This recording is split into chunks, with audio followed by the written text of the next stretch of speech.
There's $867 billion in unsold cars suffocating America's lots right now.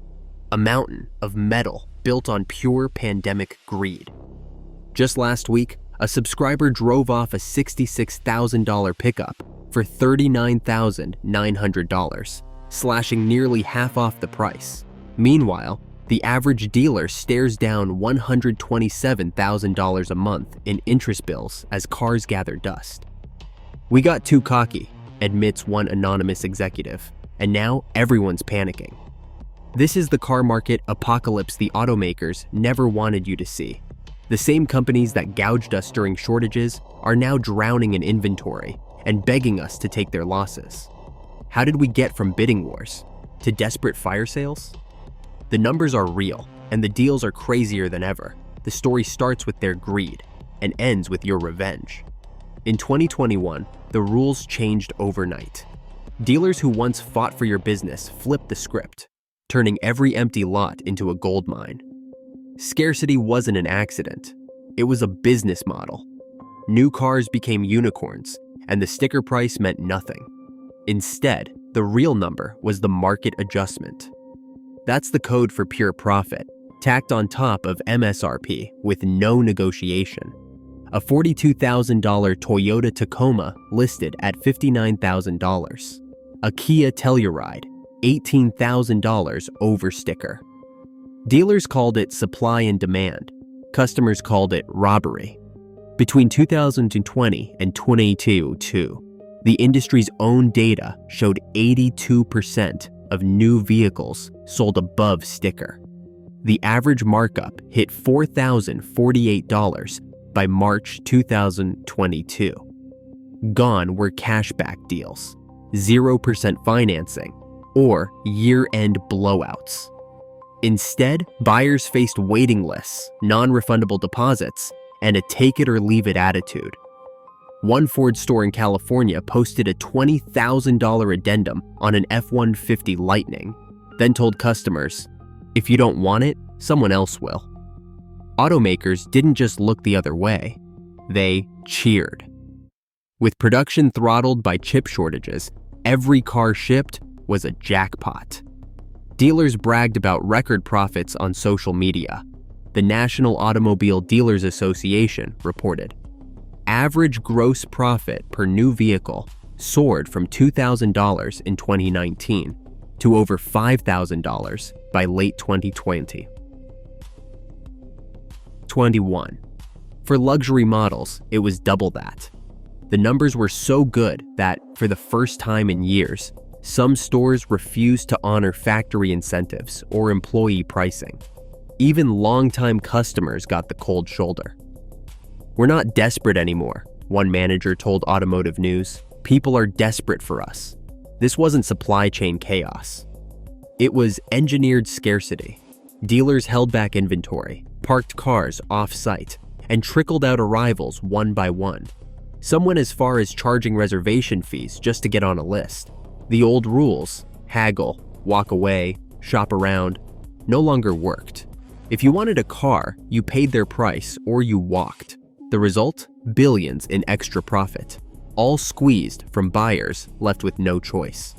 By the time production started to catch up, the damage was done. The market had been trained to accept highway robbery as the new normal. The people who once promised employee pricing for everyone now handed out $10,000 markups like party favors. That's how the shortage became a weapon, and how the first phase of the car market apocalypse was born. Quarter after quarter, the cash poured in. In 2021, automakers didn't just survive, they printed money. Ford's gross profit margin hit 9.85%, up from 2.75% just a year earlier. General Motors cleared $10 billion in net income, a 55% jump, while selling 13% fewer vehicles. Stellantis reported 23.3 billion euros in adjusted operating income, blowing past their own targets. The strategy was simple: build fewer cars, charge more, and watch the numbers climb. Dealers played along. Every car off the truck was a lottery ticket. With supply throttled, Manufacturers prioritized their highest margin models, loaded trucks, luxury SUVs, anything that padded the bottom line. The average transaction price for a new vehicle shot past $47,000. Incentive spending slashed. Discounts vanished. For the first time in decades, buyers paid more than sticker and got less for it. Earnings calls sounded like victory parades. In February 2022, Ford CEO Jim Farley told investors, "We're not chasing volume, we're chasing margins." Stellantis CEO Carlos Tavares pocketed 23.5 million euros in total compensation as the company's cash reserves swelled. Even as production lines ran below capacity, the money kept coming.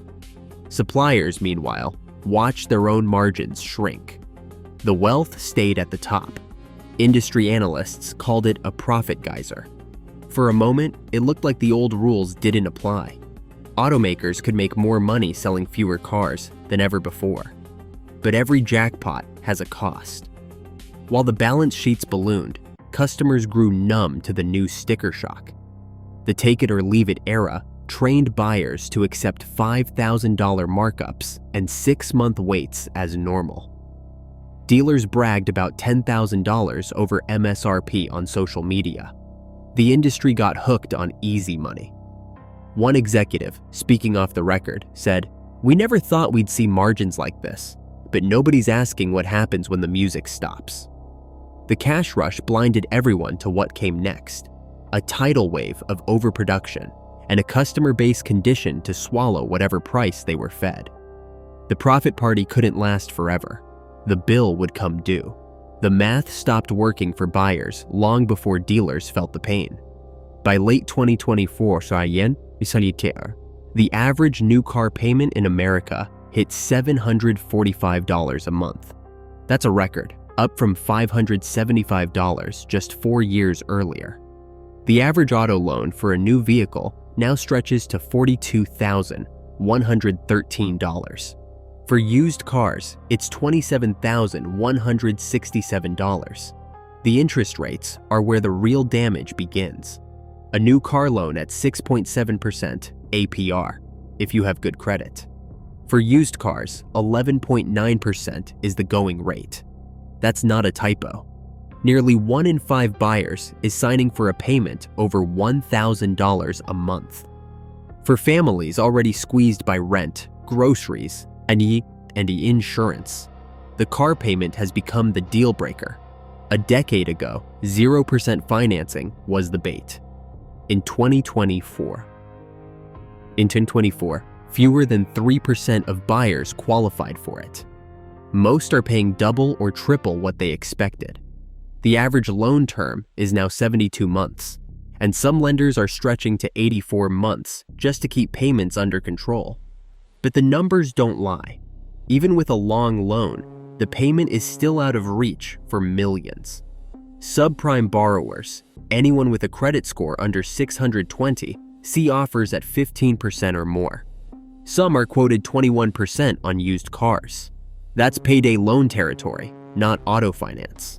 A buyer with a 760 credit score can expect 5.2% on a new car, but that's not most people walking into a dealership.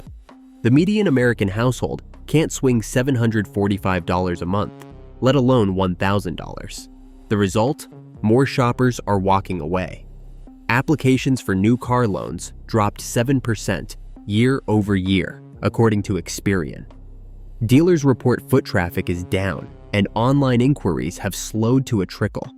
The sticker shock isn't just about price, it's about the total cost of getting behind the wheel. Insurance premiums are up 20% since 2022. Registration fees have climbed in half the states. Gasoline, while lower than its 2022 peak, is still 30% higher than pre-pandemic levels.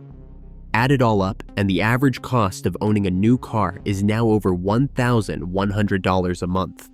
For many, that's more than their rent. This isn't just a story of numbers. It's a story of buyers getting shut out. The old playbook, trade in, finance the rest, drive away, has broken down. more than 18% of buyers are upside down on their trade-ins. Negative equity is at a 15-year high. That means they owe more on their old car than it's worth, so the new loan gets even bigger. The average negative equity rolled into new loans is $6,064, up from $4,000 in 2021.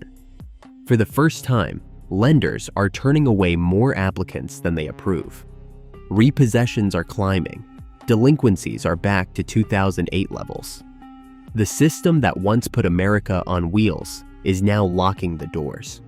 Dealers are feeling it too. Inventory is piling up not just because of overproduction, but because buyers can't clear the affordability wall.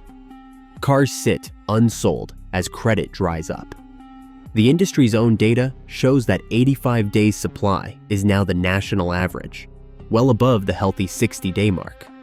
Some brands, especially trucks and luxury models, are sitting for 120 days or more.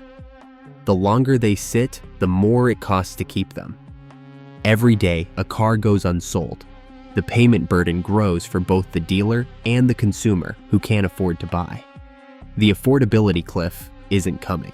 It's already here. Mike Rodriguez unlocks his office at 6:45 a.m. and checks the numbers before the first salesman arrives.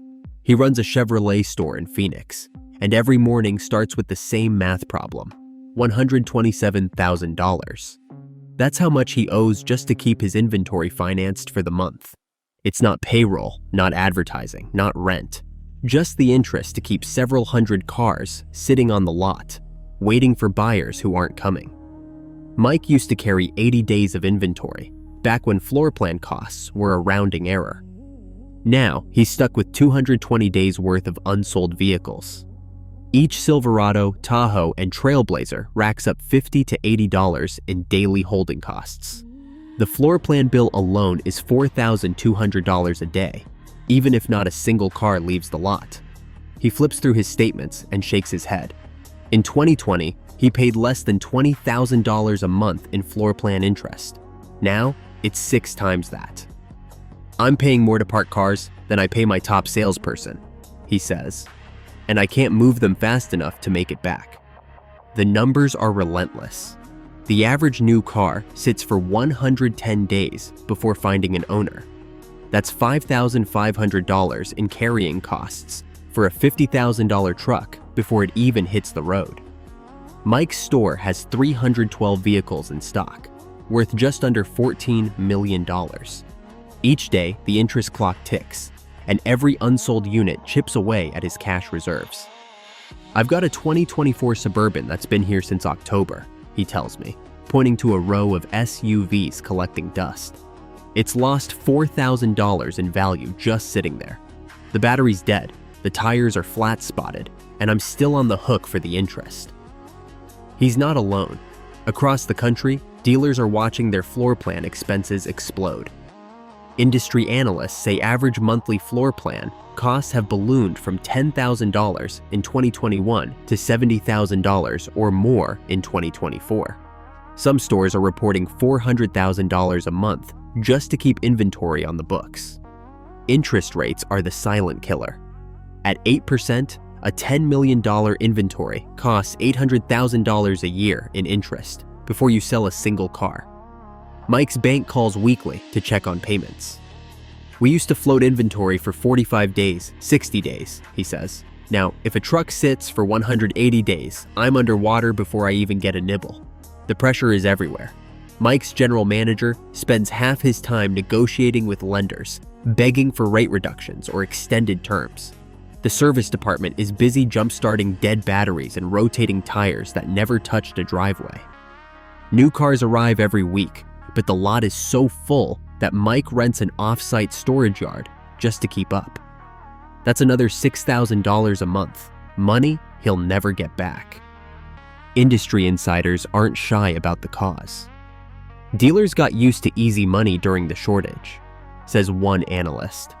"They over-ordered, thinking demand would last forever. Now, they're stuck with inventory nobody wants, and the banks don't care about excuses."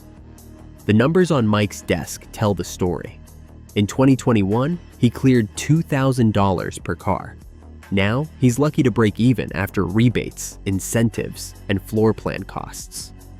"We're not gouging anyone," he says. "We're just trying to survive."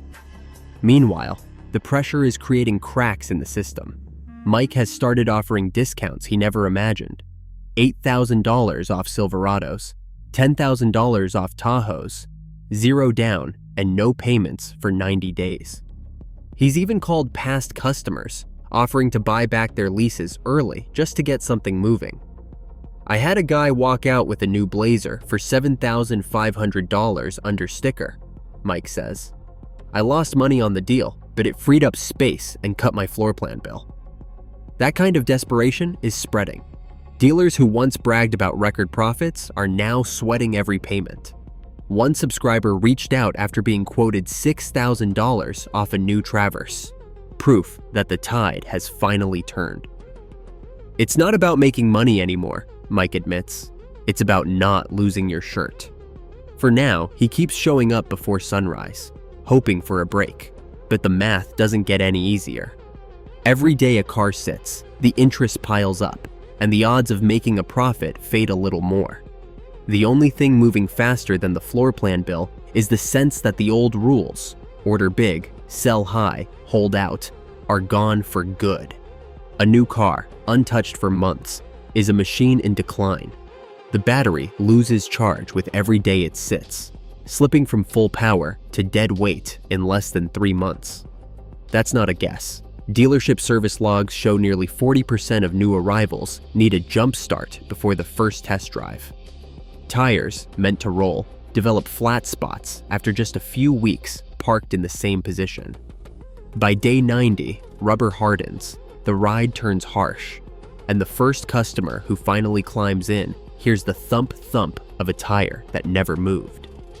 Paintwork, once flawless, fades under the sun.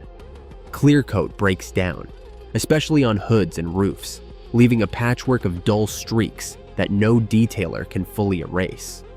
Weather seals dry out, crack, and start leaking. On some lots, a summer of heat is enough to warp plastic trim and cloud headlight lenses. Fuel systems, designed for motion, gum up as gasoline breaks down. A car that hasn't run for 6 months may need a new fuel pump before it ever sees a license plate. The service department keeps a growing list: dead batteries, ruined tires, sticky brakes, and electrical gremlins that only show up after weeks of sitting idle. Every unsold car is a liability that grows more expensive by the day. The longer it waits for a buyer, the more it costs to make it roadworthy again. And none of these repairs add value. Each one chips away at the margin, turning what started as a $50,000 asset into a problem that won't go away. For dealers, it's not just the carrying cost. It's the slow-motion decay of every unsold car, a silent drain that turns inventory into loss, part by neglected part. Satellite images show acres of brand new cars lined up in remote fields, miles from the nearest showroom. These are not test vehicles or factory rejects. They are inventory overflow, parked on rented gravel lots, behind shuttered strip malls at the edge of abandoned fairgrounds. The official count is missing these hidden yards. Dealers like Mike Rodriguez pay $6,000 a month just to stash unsold inventory off-site, hoping a buyer will show before the tires rot and the batteries die. Each car in these fields is a silent expense. Floor plan interest does not pause when a vehicle leaves the main lot. The meter keeps running, $50, $60, sometimes $80 a day per car, whether it is parked in front of the dealership or out of sight behind a chain-link fence. Multiply that by hundreds of vehicles, and the numbers bury the balance sheet. Mike's monthly inventory costs top $127,000, most of it just to keep cars sitting still. That is more than his payroll. It is more than his advertising. It is money burned on a fleet of cars nobody drives. A 2024 Tahoe sits under the Arizona sun, its battery long dead. It cost $78,000 when it arrived. Now, after 7 months on the sidelines, it is worth thousands less. The replacement battery is $340. But there is no point fixing a car that will not move. Mike says, "I cannot justify spending money on a car I cannot sell." Every day, that Tahoe loses value to neglect. And every day, Mike pays to keep it from getting towed.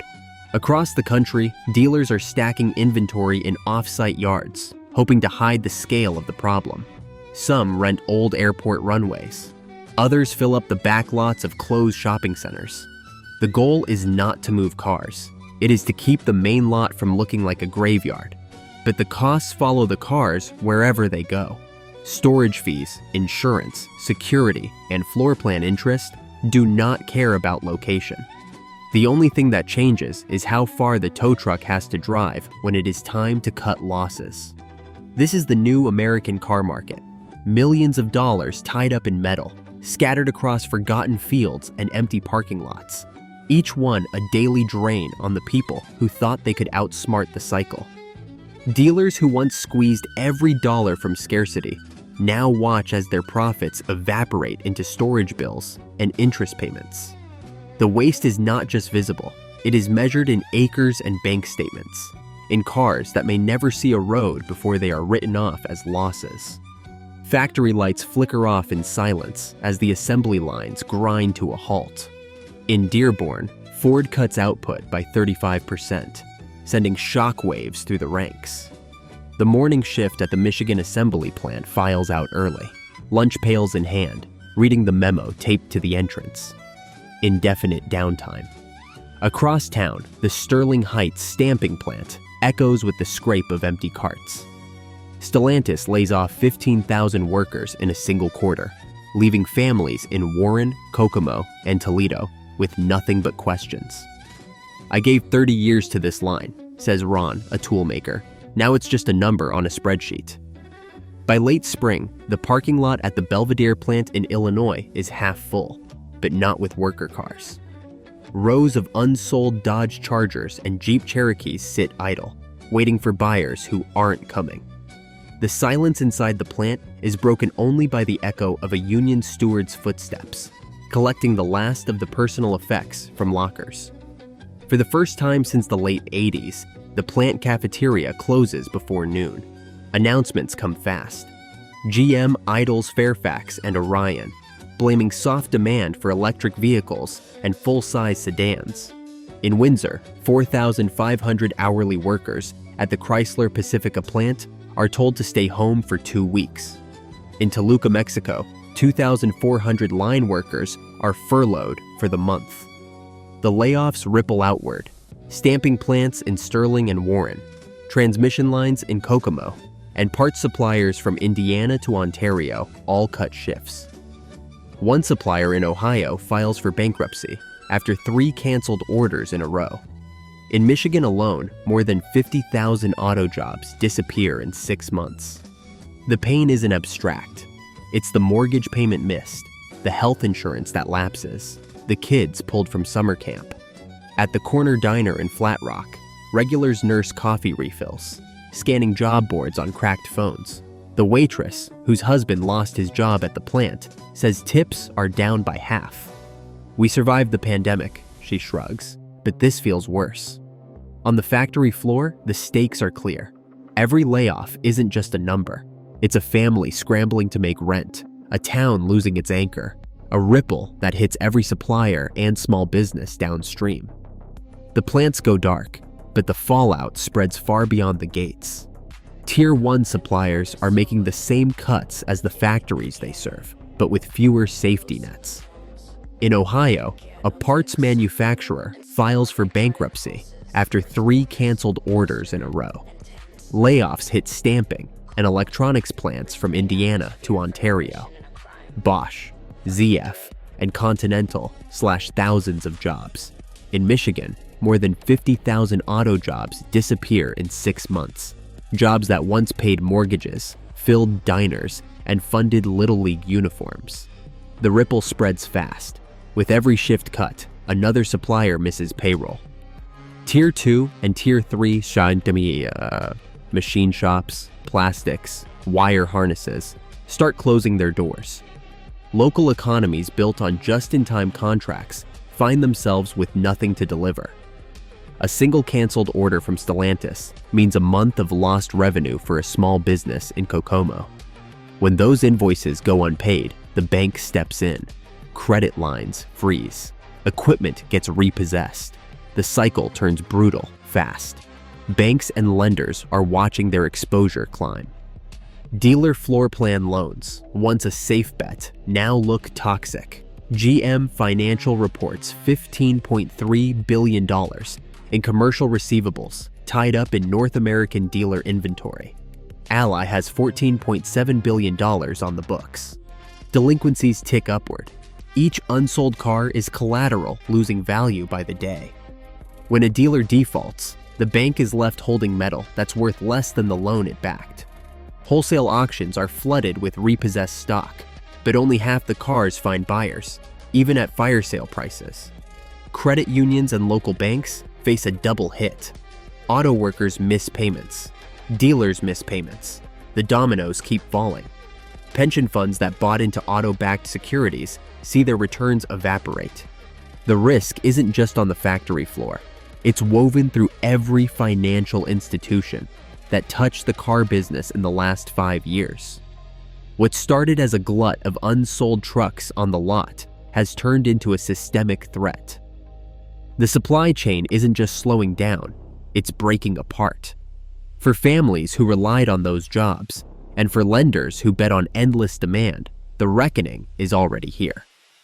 On the lot, the numbers finally tilt in favor of buyers who have waited years for a break. Trucks and SUVs, once untouchable, now discounted like last year's electronics. Chevrolet dealers are stacking rebates on full-size Silverados and Tahoes, slashing $8,000 to $13,000 off the sticker just to clear space. Ford F-150s, the perennial bestseller, are moving with $7,500 in factory incentives plus dealer markdowns that bring some XLTs under $40,000 for the first time since 2021. Ram 1500s, once the pride of Stellantis, now sit for 120 days or more. Dealers are throwing out 0% financing for 60 months, $10,000 off select trims, and bonus cash for trade-ins. Anything to keep the floor plan bill from swallowing another month's profits. A used 2023 Toyota Sequoia, loaded with 7,000 miles, just sold for $12,000 below its original MSRP. The buyer walked after the first offer, only to get a call back 2 days later with another $3,500 shaved off. The same story repeats with Suburbans, Expeditions, and even niche models like the GMC Yukon AT4. One dealer in Ohio listed a 2024 Tacoma TRD Sport at $32,900, $6,000 under the invoice price from 6 months ago. The sales manager called it a fire sale with no water in sight. Lease deals, once a punchline, are back with a vengeance. Zero down, $399 a month on a brand new Explorer, with the first payment waived and a $2,000 loyalty bonus for current Ford owners. Chevy Blazers and Traverse crossovers are going out the door at $350 a month, with nothing due at signing.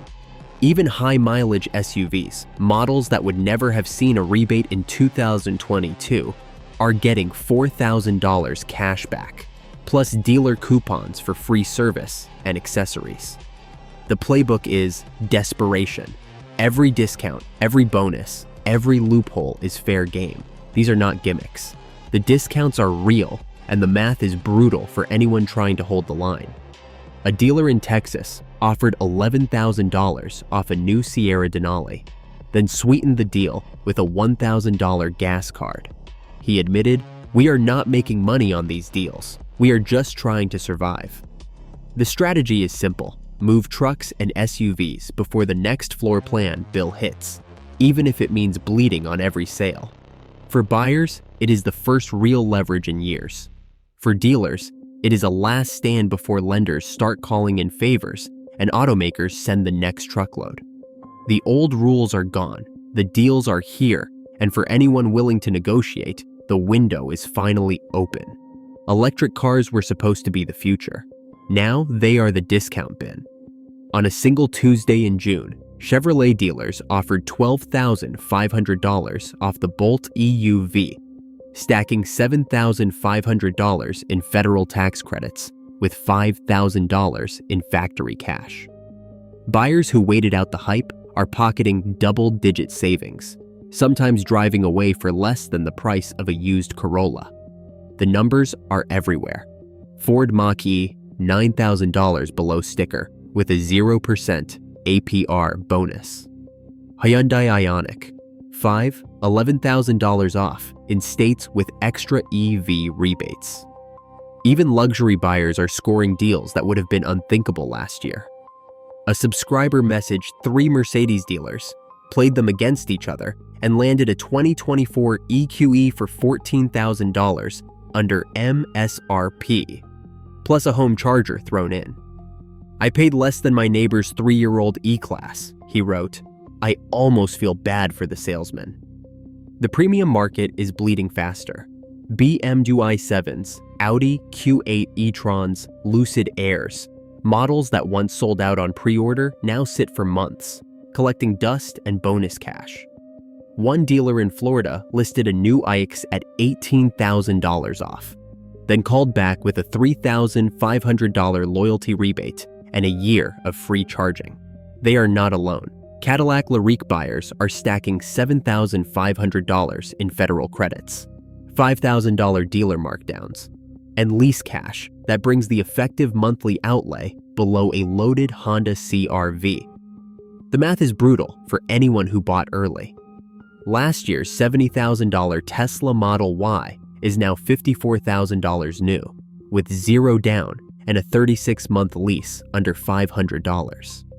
Even Rivian, once the darling of the EV startup crowd, is offering $10,000 off the R1T pickup just to clear the lot before the next shipment arrives. The incentives are not just for electric. Genesis G80s, Volvo XC90s, and Lincoln Navigators, names that used to command waiting lists, are now bundled with dealer cash, low-rate financing, and prepaid maintenance. A subscriber in Texas shared the breakdown: $8,000 off a new G80, $2,000 loyalty bonus, and a $1,500 Costco rebate. Final price, $13,500 under sticker. "I had never seen so many boxes checked," he laughed. "It felt like they were paying me to take it." The deals are out there for anyone willing to ask. Dealers are stacking every incentive, rebate, and loophole just to move metal before the next floor plan bill hits. One insider called it the biggest fire sale since 2009, only this time it is the top shelf stuff. The lesson is simple.